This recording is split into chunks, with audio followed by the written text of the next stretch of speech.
Donc nous arrivons maintenant sur l'intervention scientifique dans la construction de paroles partagées. Donc à titre personnel, moi je me suis formée. Donc j'ai décidé d'entamer un travail de psychanalyse, de psychothérapie, parce que j'avais la conscience que depuis une quinzaine d'années, les personnes que j'avais en face de moi me posaient des problématiques pour lesquelles je devais avoir au moins un point de vue. Quelque chose qui me permettait de ne pas être totalement à côté de la plaque. Et d'où l'idée d'abord de démarrer, il y a des cafés philo, mais ça c'était pas très compliqué parce que il y a beaucoup d'intervenants qui proposent, des bénévoles même, qui proposent spontanément d'aller dans une relation d'échange et de savoir sur la philo, mais d'aller vers des cafés psycho. Et là ça devient très compliqué parce que c'est totalement ouvert comme champ. Il n'y a pas tellement de repères dans nos MJC ou dans nos structures. Nos formations, nous, directeurs, nous avons donc, comme je dis, pas une formation suffisante de mon point de vue. Et là, j'aimerais savoir s'il y a des expérimentations à travers, justement, les sciences humaines qui arrivent dans nos structures. Je crois que si on veut savoir un peu de quoi on parle, il faut peut-être identifier des statuts ou des niveaux de l'usage et de l'utilité et du statut même de la parole dans les activités qu'on mène. On peut avoir en matière d'activité scientifique la parole qui descend, la parole du spécialiste qui vient nous parler. On peut avoir la parole partagée entre guillemets à l'occasion d'un débat, là aussi un secteur qu'on a à mon avis un peu trop abandonné dans les MJC par ailleurs, débat de société autour et à partir de la science. Dans les deux cas, la parole est vecteur, alors que là, on arrive sur un domaine ou un niveau, je ne sais pas quel terme exact est le plus exact, où la parole devient l'objet même de la parole sur la parole, quoi, en quelque sorte, les gens vont s'exprimer dans un but quasiment thérapeutique, si on n'y prend pas garde. Thérapeutique, pas forcément maîtrisé. Alors ça pose le statut de savoir qu'est-ce que nos structures, bon moi je parle des MJC parce que je suis dans les MJC, quelle est presque leur fonction sociale et intellectuelle par rapport à ce rapport au savoir et au vecteur du savoir qu'est la parole.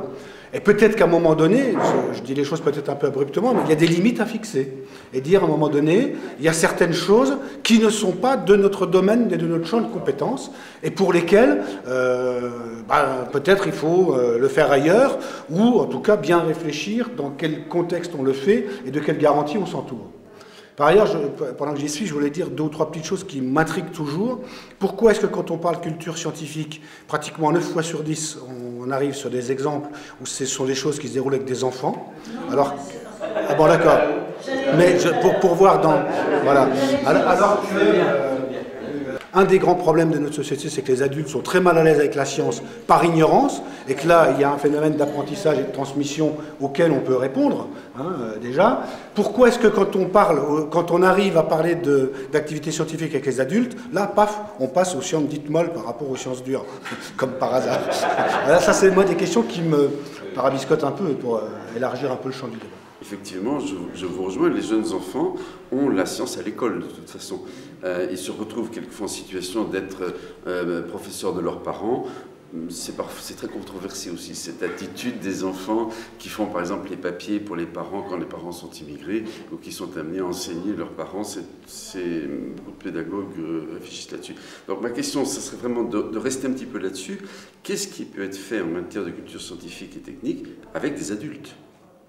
Moi, je repartirai d'un exemple très simple qui est la machine à écrire, qui est à la fois une invention technique, mais par rapport à des adultes, il me semble que ce qui est absolument essentiel, c'est de réintroduire l'introduction d'une machine comme le résultat d'un processus socio-technique.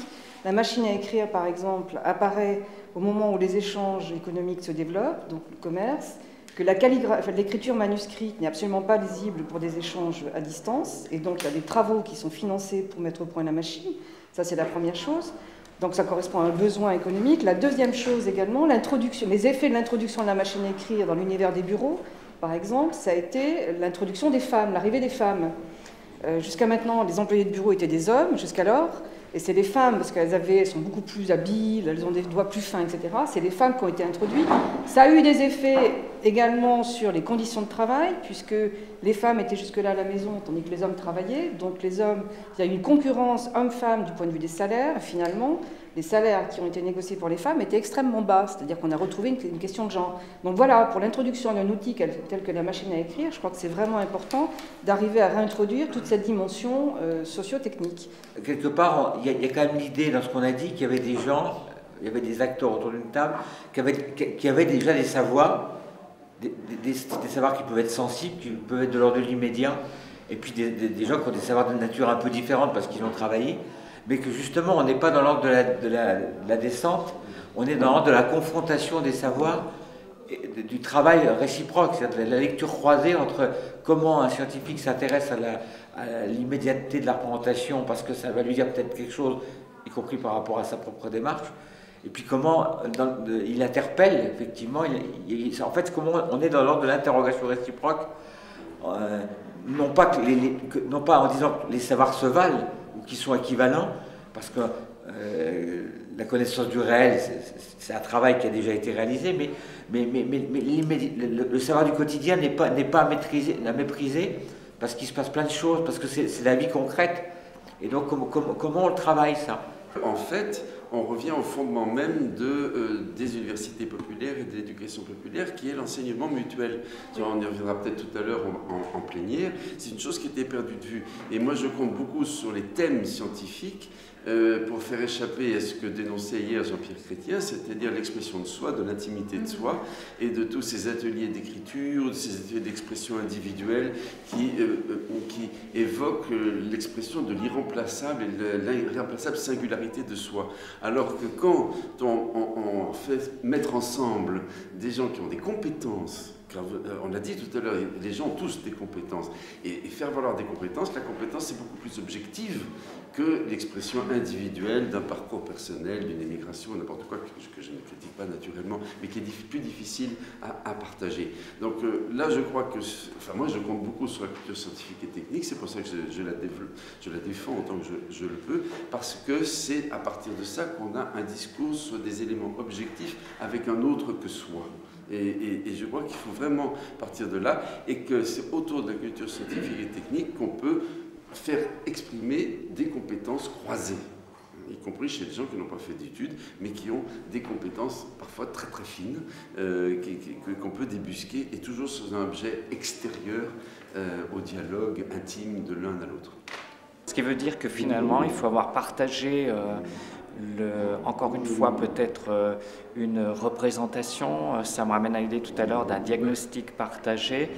Et il semblerait qu'on puisse qu'il y ait un déroulement finalement de la parole, et que dans des lieux qui sont liés à la socialisation, au lien social, il soit nécessaire de définir qu'est-ce que la science en ce moment, qu'est-ce qu'elle produit et comment elle nous permet de décoder. Est-ce qu'elle va nous enfermer dans ce qu'elle est, ou est-ce qu'elle va nous permettre de nous en libérer? Et c'est pour ça qu'il était bien question de comprendre ce que pouvaient être ces sciences-là. On a parlé d'université populaire qui permettrait de ne pas se relier qu'à la grande culture ou à la grande science, mais de trouver des lieux intermédiaires qui définissent bien ce qu'elles sont, de façon à faire bénéficier de ce qu'elle est, et de permettre des échanges qui sont d'une nature du partage.